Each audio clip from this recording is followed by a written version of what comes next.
കർത്താവിൽ ഏറ്റവും സ്നേഹിക്കപ്പെട്ട സഹോദരി സഹോദരന്മാരെ, വിശുദ്ധ ലൂക്കോസിന്റെ സുവിശേഷം 5-ാം അധ്യായം 33 മുതൽ 39 വരെയുള്ളതായ തിരുവചനങ്ങളാണ് ഇന്ന് നമ്മുടെ വിചിന്തനത്തിനായിട്ട് സഭ നമുക്ക് നൽകുന്നത്.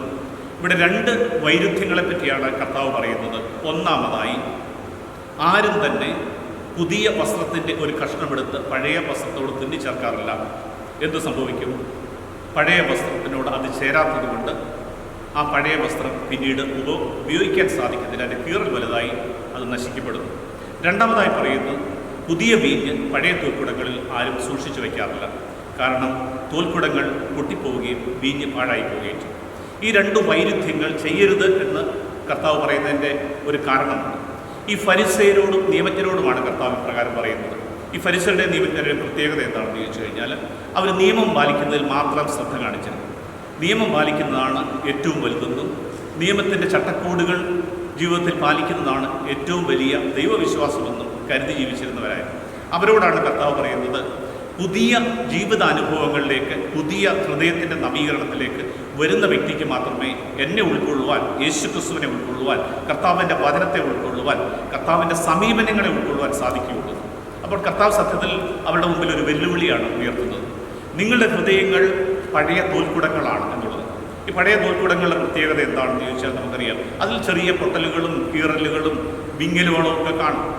പുതിയ വീഞ്ഞ് പഴയ തോൽക്കുടങ്ങളിലേക്ക് ഒഴിക്കുമ്പോൾ അവിടെ ഒരു പുളിപ്പ് നടക്കും, ഒരു പരിവർത്തനം നടക്കും. ഈ പരിവർത്തനം എന്ന് പറയുന്നത് ഈ പഴയ തോൽക്കുടങ്ങൾക്ക് താങ്ങാനായിട്ട് സാധിക്കുകയില്ല.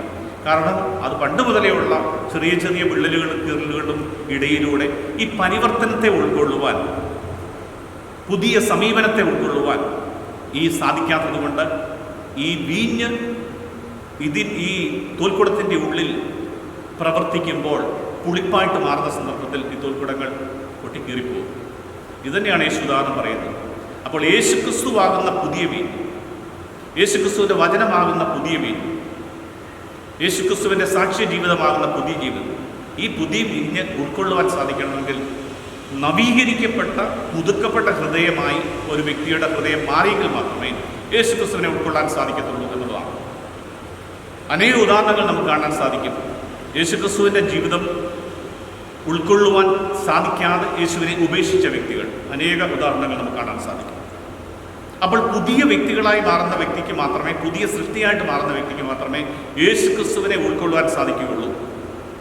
പൗലോസ് എഫെസ്യർക്ക് എഴുതിയ ലേഖനം 4:22 പറയുന്നു, വഞ്ചന നിറഞ്ഞ ആസക്തികളാൽ കലുഷിതനായ പഴയ മനുഷ്യനെ അവൻ്റെ സർവ്വചെയ്തികളോടും കൂടി നിങ്ങൾ ദൂരെ എറിഞ്ഞു കളയുക എന്ന് പറഞ്ഞാൽ, എന്നേക്കുമായി പഴയ ജീവിത സാഹചര്യങ്ങളെ, പഴയ ജീവിത അവസ്ഥകളെ, പാപത്തിൻ്റെ അവസ്ഥകളെ എന്നേക്കുമായി മാറ്റുന്ന അവസ്ഥയിൽ മാത്രമേ യേശുക്രിസ്തുവിൻ്റെ പുളിപ്പിന് പ്രവർത്തിക്കാൻ സാധിക്കുകയുള്ളൂ. അല്ലെങ്കിൽ ആ ഹൃദയം പഴയ തോൽക്കുടങ്ങളുടെ അവസ്ഥയിലേക്ക് ആയിപ്പോയ ഹൃദയമാണെങ്കിൽ ഒരുപക്ഷെ അത് പാരമ്പര്യമാണ് ഏറ്റവും വലുതെന്ന് കരുതുന്ന തോൽക്കുടങ്ങളാവാം, അല്ലെങ്കിൽ പാപത്തിൽ വർഷങ്ങളായിട്ട് മുഴുകി കഴിയുന്ന പഴയ തോൽക്കുടമാകുന്ന ഹൃദയങ്ങളാവാം, വഞ്ചന നിറഞ്ഞ ഹൃദയമാവാം, ആസക്തികൾ കലുഷിതമായ ഹൃദയമാവാം. ഇവയെ പുതുക്കാതെ യേശുവിൻ്റെ പരിശുദ്ധാത്മാവിൻ്റെ പുളിപ്പിക്കൽ ആ ഹൃദയത്തിൽ നടക്കുകയില്ല എന്നാണ് കർത്താവ്. പ്രിയമുള്ളതിൻ്റെ അർത്ഥം എന്താണ്? സമ്പൂർണ്ണമായ മാനസാന്തരം. അപ്പോൾ യേശുക്രിസ്തുവിനെ ഒരു വ്യക്തിക്ക് ഉൾക്കൊള്ളാൻ സാധിക്കണമെങ്കിൽ അവൻ്റെ ഹൃദയം സമ്പൂർണ്ണമായി വ്യത്യസ്തപ്പെടണം എന്നുള്ളതാണ് കർത്താവ് ഉദ്ദേശിച്ചത്. നമ്മുടെ ഓരോരുത്തരുടെയും ഹൃദയം അങ്ങനെയാകണം എന്നാണ് കർത്താവ് പറയുന്നത്. നമുക്കറിയാം, പലപ്പോഴും നമ്മൾ പറയാറുണ്ട്, വചനം വായിക്കുന്നു ഒരനുഭവമാകുന്നില്ല. കുഞ്ഞുങ്ങൾ പറയുന്നു, 12 വർഷം കാറ്റഗിസം പഠിച്ചു, അതിനുശേഷം പള്ളി വരുന്നില്ല, പള്ളി വരാൻ തോന്നുന്നില്ല. യുവജനങ്ങൾ പറയുന്നു, ഇത്രയും നാളും ഈ വചനം വായിച്ച് സഭയോട് ജീവിക്കുന്നു, ഇപ്പോൾ വീണ്ടും ആ ഒരു കൂടിച്ചേരലിലേക്ക് വരാൻ സാധിക്കുന്നില്ല, സന്തോഷം കിട്ടുന്നില്ല ആത്മീയ ജീവിതത്തിൽ. കാരണം എന്താണ്? നിന്റെ ഹൃദയമാകുന്ന തോൽക്കുടത്തെ പുതുക്കാത്തത്തോളം കാലം നിന്റെ ഹൃദയത്തിൽ ഈ പരിശുദ്ധാത്മാവിൻ്റെ കുളിപ്പിക്കൽ, അതിൻ്റെ പ്രവർത്തനം താങ്ങുവാൻ നിനക്ക് സാധിക്കുകയില്ല, ഉൾക്കൊള്ളാൻ സാധിക്കത്തില്ല. പഴയ തോൽക്കുടങ്ങളുടെ ജീവിതാവസ്ഥകൾ ജീവിതത്തിൽ ഹൃദയമുള്ളതുകൊണ്ടാണ്. ആ ഹൃദയത്തിൽ പരിശുദ്ധാത്മാവിൻ്റെ പ്രവർത്തനം ഉൾക്കൊള്ളാൻ സാധിക്കണമെങ്കിൽ, യേശുക്രിസ്തുവിനെ ഉൾക്കൊള്ളാൻ സാധിക്കണമെങ്കിൽ, കർത്താവിൻ്റെ ശക്തിയായി പ്രവർത്തിക്കുന്ന സുവിശേഷത്തെ ഉൾക്കൊള്ളാൻ സാധിക്കണമെങ്കിൽ പുതിയ ഹൃദയമായിട്ട് നമ്മുടെ ഹൃദയം രൂപാന്തരപ്പെടും. വിശുദ്ധ സുവിശേഷത്തിൽ അനേക ഉദാഹരണങ്ങൾ കാണാൻ സാധിക്കും. സക്കേവൂസ് മരത്തിൻ്റെ ചിലയിൽ കയറി യേശുക്രിസ്തുവിന് വേണ്ടി കാത്തിരുന്നത് പഴയ ഹൃദയത്തിൻ്റെ അനുഭവത്തോടു കൂടിയാണ്. അവന് പല കാര്യങ്ങളും അറിയാം, അവന് നിയമങ്ങളെല്ലാം അറിയാം വ്യക്തമായിട്ട്. പക്ഷേ അവൻ മരത്തിൻ്റെ ചിലയിൽ കാത്തിരുന്നു. യേശുക്രിസ്തുവിനെ കാണാൻ അവൻ ആഗ്രഹിച്ചു, കാത്തിരുന്നു. യേശുക്രിസ്തു അവനെ കാണരുതെന്ന് ആഗ്രഹിച്ചു. എന്ന് പറഞ്ഞാൽ അവൻ്റെ ഹൃദയത്തിലേക്ക് കർത്താവ് കടന്നു പോകണമെന്ന് ആഗ്രഹിച്ചില്ല. അവൻ പഴയ തോൽക്കുടങ്ങളുടെ അവസ്ഥയിലായിരുന്നു. പക്ഷേ കർത്താവ് അവനെ കണ്ടു, അവനെ ഇറക്കിക്കൊണ്ടുവന്നു. അവൻ്റെ ജീവിതത്തിലേക്ക്, അവൻ്റെ ഹൃദയത്തിലേക്ക് പുതിയ വീഞ്ഞ് കർത്താവ് ഒഴിച്ചു കൊടുക്കുന്നു, വചനം കൊടുക്കുന്നു. കർത്താവ് അവനോട് സംസാരിക്കുന്നു. പുതിയ വ്യക്തിയായി അവൻ രൂപാന്തരപ്പെടുന്നു, പുതിയ തോൽക്കുടമായി അവൻ മാറുന്നു. അതുവരെ കർത്താവിനെ ഉൾക്കൊള്ളാതെ മാറിയിരുന്ന വ്യക്തി. സമരിയാക്കാരുടെ ജീവിതം. അവൾ യാക്കോബിൻ്റെ കിണറിൻ്റെ കരയിലിരുന്നുകൊണ്ട് യാക്കോബിൻ്റെ പാരമ്പര്യത്തെയും കിണറിൻ്റെ പാരമ്പര്യത്തെയും പ്രശംസിച്ചുകൊണ്ടിരുന്നപ്പോൾ അവളുടെ ജീവിതത്തിലേക്ക് കർത്താവ് വചനം ഒഴുക്കി കൊടുത്തപ്പോൾ, അവൾ സംസാരിച്ചപ്പോൾ അവളുടെ ഹൃദയം പുതിയ ഹൃദയം, പുതുക്കപ്പെട്ട ഹൃദയമായി. അവൾ പുതുവീഞ്ഞ് സ്വീകരിച്ചു. അവൾ കർത്താവിൻ്റെ വചനത്തെ ഉൾക്കൊണ്ടു. അവൾ എന്ത് ചെയ്തു? അവളുടെ പഴയ ഹൃദയമാകുന്ന പഴയ തോൽക്കുടത്തെ മാറ്റി പുതിയ തോൽക്കുടമായി തൻ്റെ ഹൃദയത്തെ പ്രതിഷ്ഠിച്ചപ്പോൾ അവിടെ കർത്താവിൻ്റെ വചനത്തെ അവൾ കേട്ടു തന്നെയല്ല, സമരിയ പട്ടണം മുഴുവൻ അവളോട് നടന്ന് കർത്താവിനെ പ്രഘോഷിച്ചു. ഇതാണ് വ്യത്യാസം, ഇതാണ് ചേഞ്ച്, ഇതാണ് മാനസാന്തരം. അനേക ഉദാഹരണങ്ങൾ നമുക്ക് കാണാൻ സാധിക്കും. വിശുദ്ധ പൗലോസ്ലീഹയുടെ ജീവിതം തന്നെയല്ലേ കാണിക്കുന്നത്. പൗലോസ്ലീഹ പഴയ ജീവിത ശൈലികളുമായിട്ട് ജീവിച്ച വ്യക്തിയാണ്, നിയമം പാലിച്ച വ്യക്തിയാണ്. പക്ഷേ അവൻ്റെ ജീവിതത്തിൽ കർത്താവ് ഇടപെടുമ്പോൾ പുതിയ വ്യക്തിയായിട്ട് അവൻ മാറുകയാണ്. അങ്ങനെ പുതിയ ഹൃദയത്തിൽ കർത്താവിനെ സ്വീകരിക്കുമ്പോൾ, പുതിയ ജീവിതാവസ്ഥകളിൽ സ്വീകരിക്കുമ്പോൾ, പഴയതിനോട് വിട പറയുമ്പോൾ അവിടെ പൗലോസ്ലീഹ പ്രേക്ഷിതനായ പൗലോസ്ലീഹയായിട്ട് മാറുകയാണ്. സുവിശേഷം ജീവിക്കുന്ന, കർത്താവിന് വേണ്ടി മരിക്കുന്ന, എനിക്ക് മരണം നേട്ടമാണെന്ന് പറയുന്ന, ലാഭമാണെന്ന് പറയുന്ന പൗലോസ്ലീഹയായിട്ട് മാറുന്നത് പുതിയ തോൽക്കുടങ്ങളിൽ കർത്താവിനെ സ്വീകരിച്ചതുകൊണ്ടാണ്, പുതിയ ഹൃദയത്തിൽ കർത്താവിനെ സ്വീകരിച്ചതുകൊണ്ടാണ്. അവിടെയാണ് ഈ പെർമെൻറ്റേഷൻ നടക്കുന്നത്, അവിടെയാണ് ഈ കുളിപ്പിക്കൽ നടക്കുന്നത്, അവിടെ ഈ പ്രവർത്തനമാണ് മറ്റുള്ളവരിലേക്ക് സുവിശേഷമായിട്ട് എത്തുന്നത്. പ്രിയമുള്ളവരെ, ഇന്ന് നമ്മൾ ജീവിക്കുന്ന സാഹചര്യവും വളരെ പ്രധാനപ്പെട്ട കാര്യമാണ്. നമ്മുടെ ജീവിതത്തിൽ ആത്മീയത അനുഭവമായിട്ട് മാറുന്നില്ലെങ്കിൽ അതിൻ്റെ അർത്ഥം നമ്മുടെ ഹൃദയം മാറിയിട്ടില്ലെന്നുള്ളതാണ്. സുവിശേഷം വായിക്കുമ്പോൾ ആ സുവിശേഷം നമ്മുടെ ജീവിതത്തിൽ രുചി നൽകുന്നില്ല എന്ന് നമുക്ക് തോന്നലുണ്ടാകുന്നെങ്കിൽ സുവിശേഷത്തിൻ്റെ പ്രശ്നമല്ല, നീ വായിക്കുന്ന പുസ്തകത്തിൻ്റെ പ്രശ്നമല്ല, നിന്റെ ഹൃദയം മാറിയിട്ടില്ല എന്നുള്ളതാണ് അർത്ഥം. ആ ഹൃദയം ഒരുങ്ങിയിട്ടില്ല, സമ്പൂർണ്ണമായി പരിവർത്തനം വരുത്തിയിട്ടില്ല. ഈ പരിവർത്തനം വരുത്തുന്ന നിന്റെ ഹൃദയത്തിൻ്റെ തോൽക്കുടകളിൽ കർത്താവ് എത്തിക്കഴിയുമ്പോൾ അവിടെ വചനം കുളിപ്പിക്കലാകും, ഇരട്ടിയായിട്ട് മാറും. അതിനെ താങ്ങാനായിട്ട് നിന്റെ ഹൃദയം പുതുക്കപ്പെട്ട അവസ്ഥയിലായിരിക്കും, അല്ലെങ്കിൽ അത് ഒഴുകി പാഴായിട്ട് പോകുന്ന അവസ്ഥയുണ്ടാകും. അതുകൊണ്ട് നമുക്ക് ചിന്തിക്കാം, വിശ്വാസ ജീവിതത്തിൽ ഹൃദയത്തിൻ്റെ പരിവർത്തനം, അതും പശ്ചാത്താപത്തിലൂടെ മാനസാന്തരത്തിലേക്ക് വരുന്ന ആന്തരിക അനുഭവം, അതാണ് പരിവർത്തനം. ഈ പരിവർത്തനത്തിലേക്കാണ് എന്നെയും നിങ്ങളെയും കർത്താവ് വിളിച്ചിരിക്കുന്നത്. അത് വൈദികരുടെ ജീവിതം, സമർപ്പിതരുടെ ജീവിതം, വിശ്വാസിയുടെ ജീവിതം എല്ലാം ഈ ആന്തരികമായ പരിവർത്തനത്തിലേക്കുള്ള വിളിയാണ്. ഈ ആന്തരിക പരിവർത്തനത്തിൽ മാത്രമേ കർത്താവിൻ്റെ വചനത്തിൻ്റെ രുചി നമുക്ക് മനസ്സിലാക്കാൻ സാധിക്കൂ.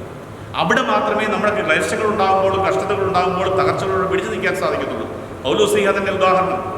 അവൻ്റെ നവീകരിക്കപ്പെട്ട ഹൃദയത്തിനുള്ളിലേക്ക് കർത്താവിൻ്റെ വചനം വന്ന് നിറഞ്ഞപ്പോൾ പുതിയ സൃഷ്ടിയായി എന്ന് തന്നെയല്ല, പിന്നെ അവൻ്റെ ജീവിതത്തിൽ അനുഭവിക്കേണ്ടി വരുന്ന എല്ലാ ക്ലേശങ്ങളെയും, എല്ലാ നൊമ്പരങ്ങളെയും അവൻ പറയുകയാണ്, ഞാനിത് സന്തോഷത്തോടെ സ്വീകരിച്ചിരിക്കുന്നു. എനിക്ക് മരണം ലാഭമാണെന്ന് പറയുന്ന ഒരവസ്ഥയിലേക്ക്, ആപത്തോ വാളോ പട്ടിണിയോ നഗ്നതയോ മരണമോ ദൈവസ്നേഹത്തെ പ്രതി എന്തിനെന്നെ മാറ്റി നിർത്താൻ സാധിക്കും. ഇങ്ങനെ പറയുന്ന അവസ്ഥ എന്ന് പറയുന്നത് പരിവർത്തനത്തിൻ്റെ ഹൃദയമുള്ള വ്യക്തിയുടെ അവസ്ഥയാണ്. ഇതിലേക്കാണ് നമ്മൾ വിളിച്ചിരിക്കുന്നത്. ഈ പരിവർത്തനം ജീവിതത്തിൽ നിരന്തരം സംഭവിച്ചുകൊണ്ടിരിക്കുന്നു. ഏറ്റവും അവസാനം നമ്മൾ മരിച്ചു കഴിയുമ്പോഴും നമ്മൾ പുതിയ വ്യക്തികളായിട്ടാണ് രൂപാന്തരപ്പെടുന്നത്. പൗലോസ്ലീഹ തെസ്സലോനിക്ക ലേഖനത്തിൽ, കുറിന്ത്യ ലേഖനത്തിൽ നിന്ന് വളരെ വ്യക്തമായിട്ട് പറയുന്നു. പുതിയ സസ്യമായിട്ട് നമ്മൾ നടപ്പെടുന്നു, പുതിയ വ്യക്തി. പക്ഷേ പരിവർത്തനം ചെയ്യപ്പെടുന്നതോ പുതിയ സൃഷ്ടികളായിട്ട് നമ്മൾ മാറുന്നു, പുതിയ വ്യക്തിത്വം, മാലാഖമാരുടെ സാദൃശ്യത്തിലേക്ക് മാറും. ഈ പരിവർത്തനം നമ്മൾ ഓർക്കുക. ഈ ലോകത്തിൽ ജീവിക്കുമ്പോൾ തന്നെ ഈ ആന്തരിക പരിവർത്തനത്തിൻ്റെ ഉടമസ്ഥരായിട്ട് നമ്മൾ മാറണം. നമ്മുടെ ഹൃദയം മുഴുവനായിട്ട് മാറണം. ഒന്നുപോലും മിച്ചം വെച്ചുകൊണ്ട്, പാപത്തിൻ്റെ ഏതെങ്കിലും മേഖലകൾ ഹൃദയത്തിൽ വെച്ചുകൊണ്ട് സമ്പൂർണ്ണമായ മാനസാന്തരം എന്ന് ഏതെങ്കിലും വ്യക്തി പറഞ്ഞാൽ അത് മൗഢ്യമാണ്, അത് വെറുതെയാണ്, അത് വഞ്ചനയാണ്, കള്ളത്തരമാണ്. ജീവിതത്തിൽ നിന്ന് സർവ്വ ചെയ്തികളെയും ദൂരെ എറിഞ്ഞു കളയും എന്നാണ് പൗലോസ്ലീഹ പറയുന്നത്. സർവ്വ ചെയ്തികളെയും ഉരിഞ്ഞു കളയും എന്ന് പറഞ്ഞാൽ എന്നേക്കുമായി ഉപേക്ഷിക്കുക. ബർത്തിമേയുസിൻ്റെ ജീവിതത്തിൽ അവൻ യേശുവിനെ കണ്ടുമുട്ടിയപ്പോൾ, അവന് കാഴ്ച കിട്ടിയപ്പോൾ അവൻ്റെ വസ്ത്രം അവൻ ദൂരെ എറിഞ്ഞു കളഞ്ഞു. ഇനി അത് വേണ്ട, ഉപേക്ഷിച്ചിട്ട് പോകുന്ന അവസ്ഥയാണ് നവീകരണം. അതാണ് മാനസാന്തരം. ആ ഹൃദയത്തിലാണ് പരിശുദ്ധാത്മാവിൻ്റെ പ്രവർത്തനം ഉണ്ടാകുന്നത്. അവിടെയാണ് സുവിശേഷം കത്തുന്നത്. അതുകൊണ്ടാണ് ആഴമുള്ള മണ്ണ്, നല്ല മണ്ണ് എന്ന് പറയുന്നത്. മുൾച്ചെടിയിലും പാറയുടെ പുറത്തും ഒക്കെ വീണ സസ്യങ്ങൾ അല്ലെങ്കിൽ ആ ഗോതമ്പോണികളൊന്നും തന്നെ ഉദ്ദേശിച്ച രീതിയിൽ, ഉടമസ്ഥൻ ഉദ്ദേശിച്ച രീതിയിൽ ഫലം നൽകുന്നില്ല. നല്ല നിലത്ത് വീണ് ഏതാ ഇളകി മറിക്കപ്പെട്ട ആഴത്തിൽ തൂമ്പ ഓടിയ മണ്ണ്, കലപ്പ ഓടിയ മണ്ണിലാണ്. ആ ഇളകിയ മുറിവേറ്റ പരിവർത്തനം വരുത്തിയ ആഴത്തിലേക്ക് കലപ്പ ഇറങ്ങി ഉഴുതു മറിക്കപ്പെട്ട ആ മണ്ണിലാണ് വെള്ളം അങ്ങോട്ട് താഴോട്ട് ഇറങ്ങുന്നത്. വളമിട്ടാൽ അങ്ങ് താഴെ വരെ ചെല്ലുന്നത് ഉഴുതു മറിക്കപ്പെട്ട മണ്ണിലാണ്. അതാണ് നല്ല മണ്ണ്. ഈ മണ്ണിൽ തുടർന്ന് വിത്ത് വീണ് കഴിയുമ്പോൾ ഈ ആഴത്തിൽ വേരിറക്കപ്പെട്ട മുറിവേൽപ്പിക്കപ്പെട്ട ഈ മണ്ണിൻ്റെ ഉള്ളിൽ, അതായത് സമ്പൂർണ്ണമായി പരിവർത്തനം വരുത്തിയ അതുവരെ ഉണ്ടായിരുന്ന കല്ലും മണ്ണും ചെടികളും ആ ചെടികളും മുഴുവനായിട്ട് പിഴുതുമാറ്റപ്പെട്ട് മുറിക്കപ്പെട്ട് ഇളക്കി മറിക്കപ്പെട്ട അവസ്ഥയിൽ അവിടെ വീഴുന്ന വിത്ത് വെള്ളത്തോട് ചേരും, വളത്തോട് ചേരും. അവിടെ പുതിയ 100 മേനി ഫലമുള്ള ഒരു സസ്യമായിട്ട് രൂപത്തിലുണ്ട്. 100 മേനി. അപ്പോൾ പരിവർത്തനത്തിലൂടെ മാത്രമേ 100 മേനിയിലേക്ക് നമുക്ക് കടക്കാൻ സാധിക്കൂ. അപ്പോൾ ആന്തരിക പരിവർത്തനം എന്ന് പറയുന്ന കാര്യമാണ് ഫരിസയരോടും നിയമജ്ഞരോടും പറയുന്നത്. നിങ്ങളത് ചെയ്യണം. ഇതൊരു വെല്ലുവിളിയാണ്, കർത്താവ് നൽകുന്ന വെല്ലുവിളി. പ്രിയമുള്ള സഹോദരങ്ങളെ, എന്നെയും നിങ്ങളെയും കർത്താവ് ആത്മീയമായിട്ടുള്ള ഈ വെല്ലുവിളിയിലേക്കാണ് ക്ഷണിച്ചിരിക്കുന്നത്. നിന്റെ ഹൃദയം പശ്ചാത്താപത്തിലൂടെ ആന്തരികമായ മാനസാന്തരത്തിൻ്റെ തലത്തിലേക്ക് കടന്നു വന്നാൽ നിന്റെ ഹൃദയം പുതിയ തോൽക്കുടമായി മാറും. അവിടെ എൻ്റെ പരിശുദ്ധാത്മാവ് പ്രവർത്തിക്കും, അവിടെ എൻ്റെ വചനം പ്രവർത്തിക്കും, അവിടെ നിന്നിൽ കുളിപ്പ് രൂപാന്തരപ്പെടും. അത് താങ്ങി നിർത്തുവാൻ ഈ താങ്ങിയ ഈ തോൽക്കുടത്തിൽ നിന്ന് അനേകർക്ക് വീഞ്ഞ് കോരിയെടുത്ത് കൊടുക്കുവാനായിട്ട് നിന്നിലൂടെ സാധിക്കും. ഈ ഒരു വിളിയാണ് ക്രിസ്തീയ ജീവിതം. ഈ ജീവിതത്തിലേക്ക് ദൈവം നമ്മളെ വിളിച്ചിരിക്കുന്നു. ഈ ജീവിതത്തിൻ്റെ സാക്ഷ്യമായി മാറുവാൻ ദൈവം നമ്മളെ വിളിച്ചിരിക്കുന്നു. പുതിയ തോൽക്കുടങ്ങൾ, കർത്താവിൻ്റെ പുതിയ നിയമം, പുതിയ വീഞ്ഞ്, പരിശുദ്ധാത്മാവിൻ്റെ അഭിഷേകം നമ്മളാകുന്ന ഹൃദയങ്ങളിൽ നിന്ന്, നമ്മുടെ പുതിയ തോൽക്കുടങ്ങളിൽ നിന്ന് അനേക കോരിയെടുത്ത് കുടിക്കുവാനായിട്ട് സാഹചര്യമാണ്. ഈ സാഹചര്യം ഒരുക്കുന്നതാണ് ക്രിസ്തീയ ജീവിതം. ഇതിനുവേണ്ടി നമുക്ക് പരിശ്രമിക്കാം. ദൈവം നമ്മെ ഓരോരുത്തരെയും അനുഗ്രഹിക്കട്ടെ. പിതാവിൻ്റെയും പുത്രൻ്റെയും പരിശുദ്ധാത്മാവിൻ്റെയും നാമത്തിൽ.